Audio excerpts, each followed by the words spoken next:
Right after the summer break, we now get a back-to-back and we make our way to Italy at one of the most famous tracks in Formula One, which holds some of the fastest speeds on our calendar year. The track always provides some type of upgrades because it is a certain specification teams need here to actually be competitive. It's one of those outlier tracks just like Monaco is.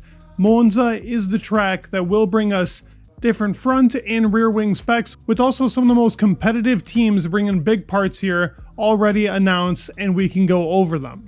Right before getting into it, I wanted to thank you guys for the support on the channel. As always, you guys are amazing, and thank you for constantly supporting and watching the videos. If you're new here, go ahead and subscribe. We're almost at 60K, so close. Would be really nice to hit that by the end of August, and then we keep it going from there. But let's get into the upgrades coming into Monza. The teams we know that are not bringing any upgrades: Aston Martin. Lance Stroll actually confirmed that Aston is not bringing any new parts here to the car. They've already had a pretty fast car in the straight line speed, but man, this AMR 24 is just a struggle of a car and nothing like the AMR 23.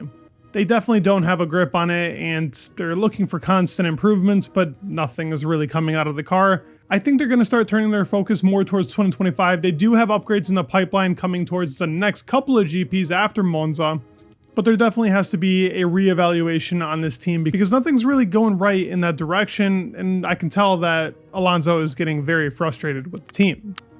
Other teams that might have parts here, but nothing confirmed yet. There were talks, and Yuki mentioned something about parts coming to the VCARB in Monza. The team has struggled on tracks that require a lot of straight line speed, so let's see if they can improve. They were pretty much nowhere in Zandvoort. Actually, Ricciardo did have a pretty decent race, but Yuki was nowhere, and their strategy was a bit jumbled up, so it's hard to judge who truly was better, but they almost got points from Ricciardo's way. As for the other teams, it's unknown, but let's talk about the teams we do know that are bringing upgrades. Just made a big video on them talking about Red Bull. There are going to be parts here, whether they're new or old. The team's going for specific parts to try and improve upon the package. Their balance has been all over the place, and showing Zandvoort, they had huge amounts of understeer, and overall the tire wear there was actually pretty dramatic as well. But if we look at the past seasons, 22 and 23, the Red Bull has always been really strong in Monza.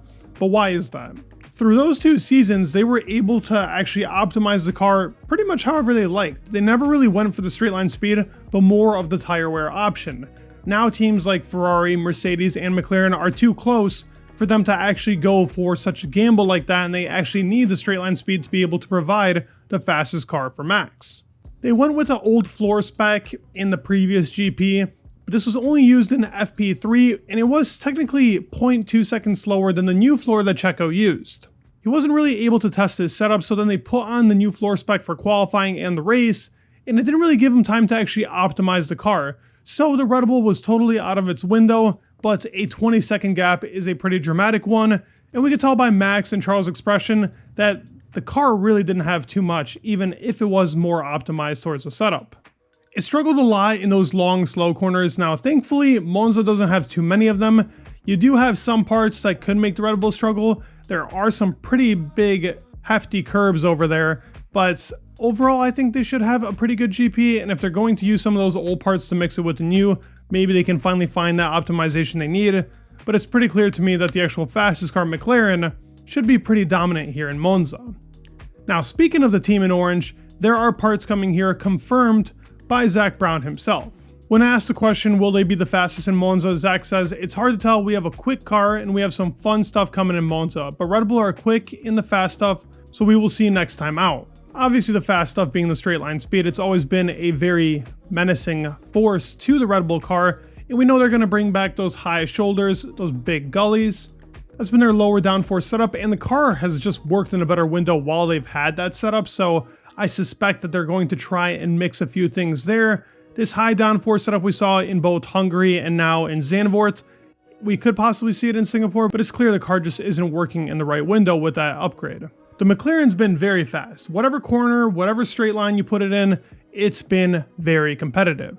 And I've talked a lot about this before as well, even in the couple of previous videos, but they've really just focused on optimizing the package because the overall balance in the car is super strong.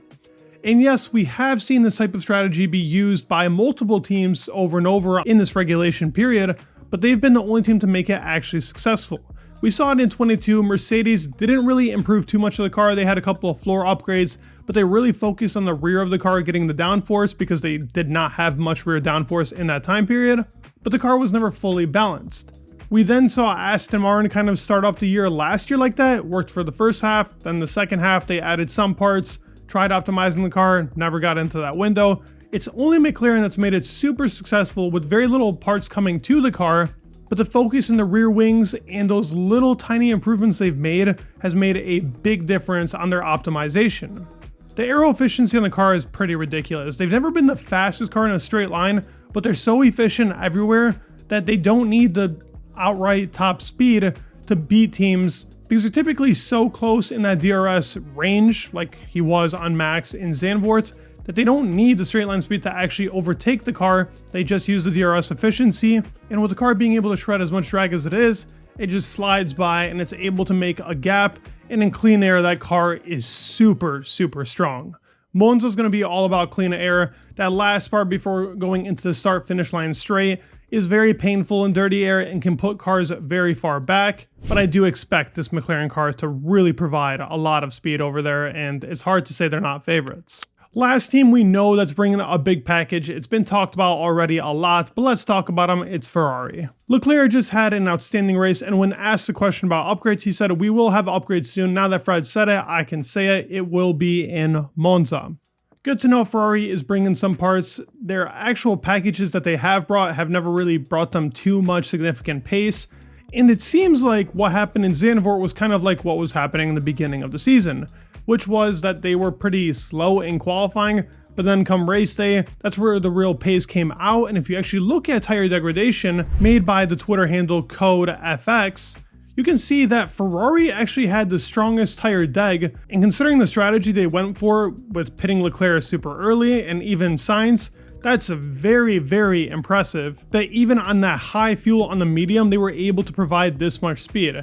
As you can see per lap, the amount of time they were losing on that tire deg, it was 0.03, and Mercedes actually had it the worst, which was pretty obvious to see considering they went with a two-stop.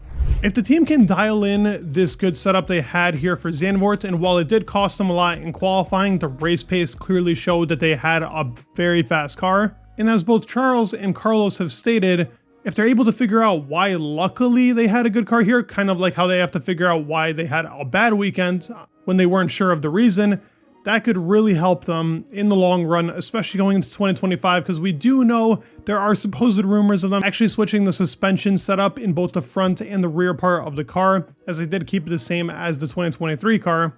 But hopefully this is some positive momentum and we see a very uplifted Ferrari here in Monza. It'd be nice to see them on the podium. Are there possibilities of a win? If this package works as it said it's supposed to work, then possibly. I really do expect this package to be an optimization kind of like McLaren in the rear part of the car, both in its beam wing and rear wing. And we could actually see that low downforce front wing from Belgium come back. A lot of these teams are going to go for that Belgium setup with a few parts added here and there to go for that low optimization drag. Hope you guys enjoyed the video. If you did, please give it a like and subscribe. It would mean the world. And peace.